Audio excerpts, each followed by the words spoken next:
नमस्कार दोस्तों, 21 जनवरी के daily current affairs burning news discussion में आपका स्वागत है।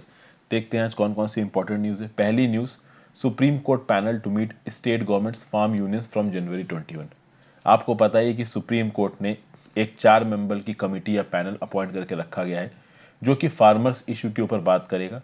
ये फार्मर्स इश्यूज को कैसे डिस्कस करेगा, कैसे डिसाइड करेगा, तो ये स्टेट गवर्नमेंट्स के साथ बातचीत करेगा, स्टेट एग्रीकल्चर मार्केटिंग बोर्ड्स के साथ बातचीत करेगा, ये फार्म यूनियंस के साथ बातचीत करेगा, बहुत सारे अलग अलग जो एग्रीकल्चरल कोऑपरेटिव्स स्टैब्लिश किए गए हैं एग्रीकल्चर के फील्ड में उनके साथ बातचीत करेगा।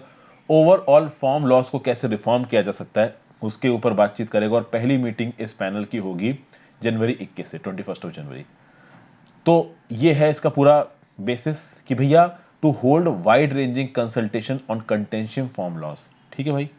और यहाँ पे एक ऑनलाइन फीडबैक मैकेनिज्म को भी बनाने की कोशिश की जाएगी जिसके थ्रू जो भी ऑनलाइन फीडबैक्स आएंगे उनको कंसीडर करेगा ये सुप्रीम कोर्ट द्वारा अपॉइंटेड पैनल। ठीक है भाई। अब इस पैनल के एक मेंबर हैं प्रमोद कुमार जोशी।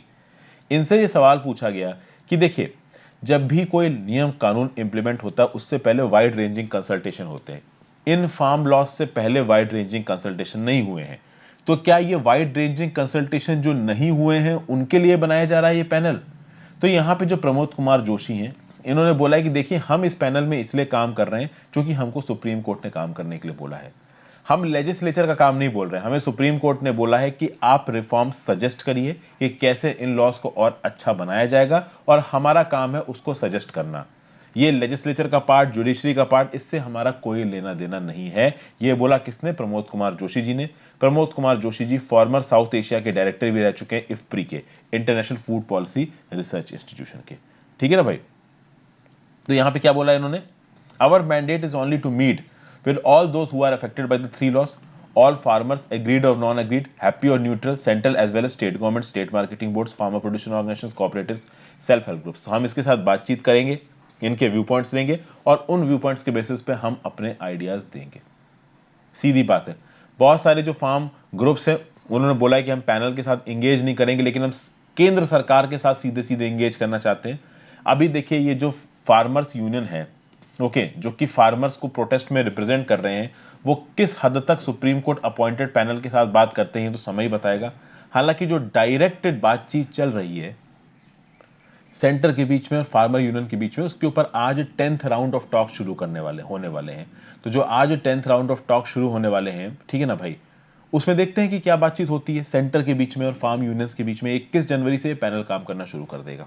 ठीक है। अब एक बात याद रखिएगा, ये जो सुप्रीम कोर्ट का अपॉइंटेड पैनल है ना, ये अलग अपनी फंक्शनिंग कर रहा है। और ये जो 10th राउंड ऑफ टॉक्स की मैं बात कर रहा हूं, ये 10th राउंड ऑफ टॉक्स सीधे सीधे केंद्र सरकार और फार्मर यूनियंस के बीच में हो रही है। तो केंद्र सरकार और फार्मर यूनियंस के बीच में जो 10th राउंड ऑफ टॉक्स होने वाले हैं, इससे पहले 9 राउंड हो चुके हैं, इसमें कोई मीडिएटर नहीं है। लेकिन ये जो सुप्रीम कोर्ट अपॉइंटेड पैनल है, ये नए मीडिएटर की तरह काम आया। ये अपना अलग काम करेगा और जो राउंड ऑफ टॉक्स चल रही है सरकार और फार्म यूनियंस के बीच में, वो अपना अलग चलेंगी। जनरल स्टडीज पेपर 2 में structure, organisation, functioning of executive and judiciary दोनों को मिला के बात बोल रहा है। और जनरल स्टडीज पेपर 3 में agriculture produce and issues and related constraint में पर्टिकुलर चीज आपको काम आएगी।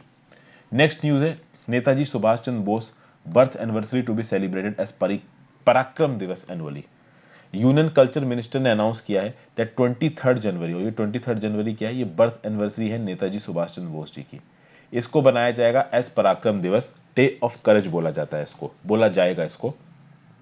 ये जो 23 जनवरी 2021 है, 23 जनवरी 2021, this is the 125th birth anniversary of Netaji Subhash Chandra Bose. ठीक है ना। और इसको प्रॉपर तरीके से नेशनल और इंटरनेशनल लेवल दोनों प्रकार से मनाया जाएगा। तो इसको केवल इंडिया में ही नहीं मनाया जाएगा, इसको अब्रॉड भी मनाया जाएगा। और इसके लिए बहुत सारे इवेंट्स ऑर्गेनाइज किए जाएंगे। 23 जनवरी 2021 से शुरुआत होगा, 23 जनवरी 2022 तक नेताजी सुभाष चंद्र बोस को अलग अलग तरीके से याद करने की कोशिश की जाएगी। ओके। इसके सेलिब्रेशंस कोलकाता में भी होंगे, और कोलकाता में जो सेलिब्रेशंस होंगे उसका इनॉग्रेशन खुद मोदी जी प्रिसाइड करेंगे। और एक परमानेंट एग्जीबिशन होगा नेताजी पे, कहां पे? विक्टोरिया मेमोरियल हाउस में। ओके। एक प्रोग्राम कटक में भी ऑर्गेनाइज किया जाएगा जहां पे नेताजी सुभाष चंद्र बोस जी का जन्म हुआ था। फिर मिस्टर पटेल साहब ने एक बात और कही है यहाँ पे कि भाई एक कोमोबरेटिव कॉइन और एक पोस्टल स्टैम्प भी लॉन्च किया जाएगा नेताजी सुभाष चंद्र बोस जी को याद करते हुए। ओके। एक आर्टिस्ट कैंप ऑर्गेनाइज होगा नेशनल लाइब्रेरी कोलकाता में, और एक international conference on Bose legacy भी ऑर्गेनाइज किया जा सकता है। एक और प्रोग्राम ऑर्गेनाइज होगा हरिपुरा में, गुजरात में, और हरिपुरा का बहुत गहरा नाता है नेताजी सुभाष चंद्र बोस की जी के साथ। Haripura session of the Indian national Congress, Tripuri session of the Indian national Congress, इसके ऊपर मैं पहले स्पेक्ट्रम में और अपनी मॉडर्न हिस्ट्री की प्लेलिस्ट में वीडियोस बना चुका हूं। आप हरिपुरा सेशन मेरे नाम के साथ सर्च मारिए, त्रिपुरी सेशन मेरे नाम के साथ सर्च मारिए, आपको वीडियोस मिल जाएंगी। एस.सी. बोस साहब मेरे नाम के साथ सर्च मारिए, मैंने सुभाष चंद्र बोस साहब की बायोग्राफी भी बना रखी है। ओके भाई, और भी बहुत सी चीज़ें यहाँ पे बोली गई हैं, जैसे कि एक फुटबॉल टूर्नामेंट चलाया जाएगा इनके नाम का, बहुत सारी मैराथन्स ऑर्गेनाइज करवाई जाएंगी youth affairs and sports ministry के द्वारा। यहाँ पे भाई ये भी बोला जा रहा है कि कुछ एयर इंडिया के एयरक्राफ्ट कैरियर्स पे बोस साहब की इमेजेस डाली जाएंगी। सिविल एविएशन मिनिस्ट्री के द्वारा एक एक्सप्रेस ट्रेन चलाई जाएगी नेताजी के नाम पे रेलवे मिनिस्ट्री के द्वारा। और जब यहाँ पे सरकार से पूछा गया कि भाई कहीं ना कहीं ये स्टेप्स पॉलिटिकली मोटिवेटेड लग रहे हैं, जो कि 2021 में वेस्ट बंगाल के असेंबली पोल्स आने वाले हैं, तो कहीं ना कहीं हो सकता है कि जो प्रेजेंट रूलिंग गवर्नमेंट है वो नेताजी सुभाष चंद्र बोस का नाम जोड़ के वेस्ट बंगाल में इलेक्शन जीतना चाहती हो, वो एक अलग चीज़ है। बट कहीं ना कहीं हमारे नेताजी जिन्होंने हमारे देश के लिए इतना कुछ किया है, उनके नाम को याद करना एक अच्छा स्टेप ही है। जनरल स्टडीज़ पेपर 4 में फ्रीडम स्ट्रगल में ये चीज़ आपको काम आएगी। ओके, और जनरल स्टडीज़ पेपर 4 में human values, lessons from the lives and teachings of great leaders, reformers and administrator, इसमें भी ये पर्टिकुलर चीज़ लिमिटेड तरीके से आपको काम आएगी। फिर next news, India becomes vaccine diplomacy. देखिए, इंडिया ऑफिशियली अपनी वैक्सीन डिप्लोमेसी को शुरू कर रहा है वेडनेसडे को by supplying made in India कोविड-19 vaccine to key partner countries. तो भूटान और मालदीव्स वो पहली कंट्रीज होंगी जिनको इंडिया की वैक्सीन मिलनी शुरू होगी। इसके बाद वैक्सीन जाएगी बांग्लादेश, नेपाल, म्यांमार और सेचेल्स के बाद, और इनके बाद श्रीलंका, अफगानिस्तान और मॉरिशस के बाद। श्रीलंका, अफगानिस्तान और मॉरिशस ने अभी भी इंडिया की वैक्सीन को अप्रूवल नहीं दिया है, बट अप्रूवल के बाद वैक्सीन जाएगी जरूर। पहला 1 लाख डोजेस का जो कंसाइनमेंट है कोविशील्ड वैक्सीन का, वो माले पहुंचेगा 20 जनवरी को। ठीक है, तो मालदीव्स और Bhutan they are the first recipient of Indian government's gift, जो कि सीरम इंस्टीट्यूट ऑफ इंडिया की कोविशील्ड नाम की वैक्सीन है। ठीक है भाई, और यहाँ पे न्यू दिल्ली क्या दिखा रहा है, अपनी नेबरहुड फर्स्ट पॉलिसी को पोर्ट्रे कर रहा है। न्यू दिल्ली ये बता रहा है कि देखिए, हम अपने नेबरहुड को, अपनी नेबरिंग कंट्रीज को सबसे ज़्यादा इंपॉर्टेंस देते हैं, और ये बात इस बात से पता चलती है कि हम वैक्सीन को प्रायोरिटी बेसिस पे अपने नेबरहुड में भेज रहे हैं। और इस पूरी की पूरी एक्सरसाइज को सरकार क्या बोल रही है, वैक्सीन मैत्री। हमारी नेबरिंग कंट्रीज की लिस्ट में पाकिस्तान को मेंशन नहीं किया गया, तो सीधे सीधे तो इंडिया की तरफ से पाकिस्तान को ये वैक्सीन प्रोवाइड नहीं की जाएगी। हालांकि पाकिस्तान ज़रूर कोशिश कर रहा है कि कोविशील्ड की जो वैक्सीन है वो ग्लोबल अलायंसेस के थ्रू या बायलेटरल अरेंजमेंट्स के थ्रू पाकिस्तान तक भी पहुंच जाए। इंडिया ने पहले भी हाइड्रोक्लोरोक्विन, रामदेसिविर, पैरासीटामोल की टैबलेट्स को, diagnostic kits, ventilators, mask, gloves और दूसरी मेडिकल सप्लाईज को पूरी दुनिया में पैंडेमिक के समय पे पहुंचाने की कोशिश की और पहुंचाया भी है। फिर भैया इंडिया ने बहुत सी आसपास की कंट्री को ट्रेनिंग भी प्रोवाइड की है उनकी क्लिनिकल कैपेबिलिटीज को स्ट्रॉन्ग करने के लिए, एक पैक्ट के अंदर। इस पैक्ट का नाम है pact programme, partnership for accelerating clinical trials. तो इंडिया हर प्रकार से, चाहे सीधे सीधे वैक्सीन की मदद हो, ठीक है ना, मेडिकल इक्विपमेंट्स की मदद हो या ट्रेनिंग की मदद हो, प्रोवाइड की है आसपास की कंट्री को। अभी के लिए जो वैक्सीन प्रोवाइड की जाएगी वो वैक्सीन मैत्री प्रोग्राम के अंदर प्रोवाइड की जाएगी। जो क्लिनिकल ट्रायल्स में मदद प्रोवाइड की गई थी वो partnership for accelerating clinical trials programme के अंदर प्रोवाइड की गई थी। जनरल स्टडीज पेपर 2 में issues related to development and management of social sector services relating to health में ये चीज़ आपको काम आएगी। और जनरल स्टडीज पेपर 3 में, सॉरी ये 2 में, मतलब पेपर 3 वाला और जनरल स्टडीज पेपर 2 में India and its neighbourhood relations में चीज़ आपको काम आएगी। फिर अगला है Indo Pacific locus of political security concerns in 21st century. देखिए, ये जो एक्सप्रेशन है इंडो पैसिफिक, हर्षवर्धन सिंगला साहब जो कि हमारे फॉरेन सेक्रेटरी हैं, उनका एक स्टेटमेंट आया है रिसेंटली। उन्होंने बोला है कि ये जो इंडो पैसिफिक नाम का शब्द है ना, इसको इंडिया ने मेन स्ट्रीम किया है। कुल मिला के कह सकते हो कि इसको इंडिया ने एक एसेंस दिया है, इसको इंडिया ने एक कंसेप्ट बनाया है। ये जो इंडो पैसिफिक नाम का जो शब्द है, जो कि 21st सेंचुरी का शब्द है आप कह सकते हो, basically this is the locus, this is the center point of political and security concerns and competition of growth and development from technology incubation and innovation। यानी 21st सेंचुरी में ये जो इंडो पैसिफिक नाम का शब्द है, ये पॉलिटिकल और सिक्योरिटी कंसर्न्स को भी एड्रेस करता है, ये इस पूरे रीजन में कंपटीशन को एड्रेस करता है, ग्रोथ को एस्टैब्लिश करता है, डेवलपमेंट को एस्टैब्लिश करता है, टेक्नोलॉजी को आगे बढ़ाना, इनोवेशन को आगे बढ़ाना। और कहीं ना कहीं इस इंडो पैसिफिक कंसेप्ट में 3 कंट्रीज बहुत इंपॉर्टेंट है, इंडिया, फ्रांस और जापान। ये लीडिंग स्टेक होल्डर्स हैं और ये दूसरी लाइक माइंडेड कंट्रीज के साथ मिलकर पूरे के पूरे इंडो पैसिफिक रीजन को पीसफुल बना सकते हैं और इंडो पैसिफिक रीजन में रहने वाले जो लोग हैं उनकी सिक्योरिटी पे फोकस कर सकते हैं। और इसके लिए हमारे प्रधानमंत्री जी ने कंसेप्ट भी दिया जिसका नाम है Sagar, security and growth for all in the region. ये जो सागर कंसेप्ट है इसको मोदी जी ने इनॉग्रेट किया था 2018 में। इस सागर कंसेप्ट के थ्रू इंडिया क्या एस्पायर करता है? Securing end to end supply chains in the region, no disproportionate dependence on a single country and ensuring prosperity for all stakeholder nations. तो इंडो पैसिफिक में जितने भी नेशंस हैं उनकी prosperity, end to end supply chains को maintain करना, मतलब एक जगह से दूसरी जगह चीज़ें सही समय पे सही तरीके से पहुंच पाएं इस बात को इंश्योर करना, और कोई भी डिस्प्रोपोर्शनेट डिपेंडेंस नहीं होना चाहिए एक कंट्री पे। यहाँ पे बेसिकली आप कह सकते हो शायद इनडायरेक्टली चाइना की बात हो रही है कि सप्लाई चेन में पूरी तरीके से, इंपोर्ट में पूरी तरीके से आप चाइना पे डिपेंडेंट हो जाओ, ये भी सही नहीं है। फिर यहाँ पे केवल इंडिया ने स्टेटमेंट नहीं दिए, फ्रेंच एम्बेसडर इमैनुएल लेनिन ने भी स्टेटमेंट दिए। उन्होंने बोला है कि भाई मैरीटाइम डोमेन अवेयरनेस को बढ़ाना है, यूनिलैटरल नॉन कोऑपरेटिव पॉलिसीज आगे लेके नहीं आनी। कुछ नेशंस अपनी unilateral non cooperative policies implement कर रहे हैं, ऑब्वियस सी बात है ये सिग्नल किसको है? चाइना को है।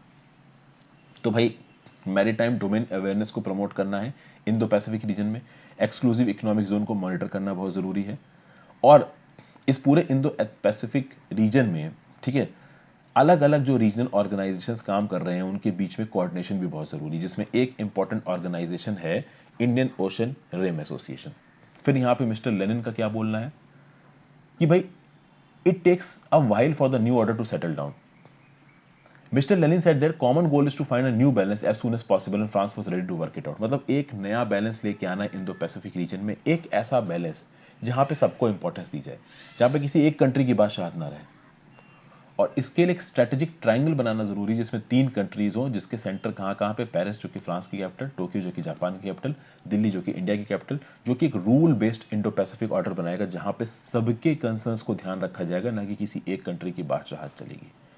यहाँ पे जापान ने भी अपना कमिटमेंट दिया है इंडो पैसिफिक विजन की तरफ, और जापानीज एम्बेसडर सतोशी सुजुकी ने क्या बोला है? The vision for a free, open and inclusive Indo Pacific can not be achieved by a nation alone, it requires collective efforts of like minded countries like India and France. तो भाई सबने अपने अपने statements दिए यहाँ पे। फिर Suzuki साहब ने ये भी बोला कि भाई ट्रेमेंडस कॉपरेशन, ट्रेमेंडस पोटेंशियल है ट्राइलेटरल कॉपरेशन के बीच में, इंडिया, फ्रांस और जापान का जो ट्राइलेटरल कॉपरेशन है इसका बहुत पोटेंशियल है इस इंडो पैसिफिक रीजन में। और इस पोटेंशियल को इन 3 कंट्रीज को अकेले नहीं देखना है, बाकी कंट्रीज के साथ मिला के देखना है, यानी एशियन मेंबर्स के साथ मिला के देखना है। जापान ने अपना इंडो पैसिफिक विजन 2017 की बात की। फ्रांस ने बताया कि हम पहले ऐसी यूरोपियन कंट्रीज हैं जो कि इंडो पैसिफिक पॉलिसी को 2018 में लेके आए थे। इंडिया की बात की जाए तो इंडिया का बायलेटरल लॉजिस्टिक एग्रीमेंट है फ्रांस के साथ भी, जापान के साथ भी। फ्रांस और जापान दोनों ने अपने नेवन डाइजन ऑफिसर्स को डिप्लॉय कर रखा है इंडियन नेवी के इंफॉर्मेशन फ्यूजन सेंटर में, जो कि इंडियन ओशन रीजन के लिए बनाया गया है। जनरल स्टडीज पेपर 2 में इंटरनेशनल रिलेशंस में ये पर्टिकुलर चीज़ आपको काम आएगी। और फाइनल न्यूज़ आज की, यूएस इनॉग्रेशन डे 2021, जनवरी 21 को यूएस इनॉग्रेशन डे है। एक हिस्टोरिक स्वेरिंग इन सेरेमनी होगी। हाईली पोलराइजिंग माहौल के बाद फाइनली जो बाइडेन और कमाला हैरिस प्रेसिडेंट और वाइस प्रेसिडेंट बन के सामने आए हैं। 46 यूएस प्रेसिडेंट है जो बाइडेन, और फर्स्ट वुमेन वाइस प्रेसिडेंट कौन है यूएस की? कमाला हैरिस। इनका जो इनॉग्रेशन होगा वो 10 से 10:30 पीएम को होगा, थर्सडे को।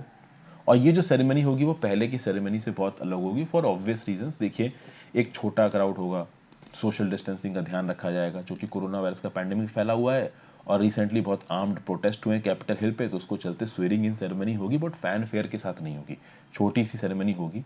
यहाँ पे जो चीफ जस्टिस हैं यूएस सुप्रीम कोर्ट के जॉन रॉबर्ट्स, ये एडमिनिस्टर करेंगे the oath of office to Joe Biden.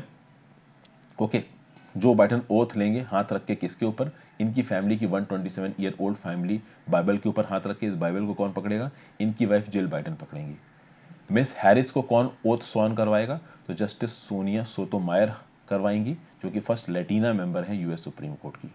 इस इनॉग्रेशन का थीम क्या होगा? तो अमेरिका यूनाइटेड इस इनॉग्रेशन का थीम होगा, और इस अमेरिका यूनाइटेड के थीम पे ही बाइडन ने अपना पूरा का पूरा प्रेसिडेंशियल कैंपेन लड़ा है और वो जीते हैं, और कहीं ना कहीं अमेरिका यूनाइटेड उनकी स्पीच में भी नजर आएगा। और बहुत सारे यूएस कांग्रेस और सुप्रीम कोर्ट के मेंबर्स, ऑलमोस्ट सारे ही मेंबर्स इस स्वेरिंग इन सेरेमनी को अटेंड करेंगे। तो former president बैराक Obama, George W Bush, bill Clinton भी यहाँ पे होंगे, अपनी फॉर्मर फर्स्ट लेडीज के साथ माइकेल ओबामा, लॉरा बुश और हिलरी क्लिंटन। और वाइस प्रेसिडेंट माइक पेंस भी इस सेरेमनी को अटेंड करेंगे। उसके बाद जो ट्रेडिशनल लंच होस्ट किया जाता था और बॉल होता था, ये ट्रेडिशनल इवेंट्स थे जो कि यूएस पॉलिटी में हुआ करते थे, अब ये नहीं होंगे फॉर ऑब्वियस रीजंस कि कोरोना का पैंडेमिक फैला है, तो यहाँ पे इस तरीके के इवेंट्स नहीं कराए जा सकते। जनरल स्टडीज पेपर 1 में ये पर्टिकुलर न्यूज़ आपको काम आएगी। आज के लिए इतनी इंपॉर्टेंट न्यूज़ थी। Thank you for watching. Have a great day.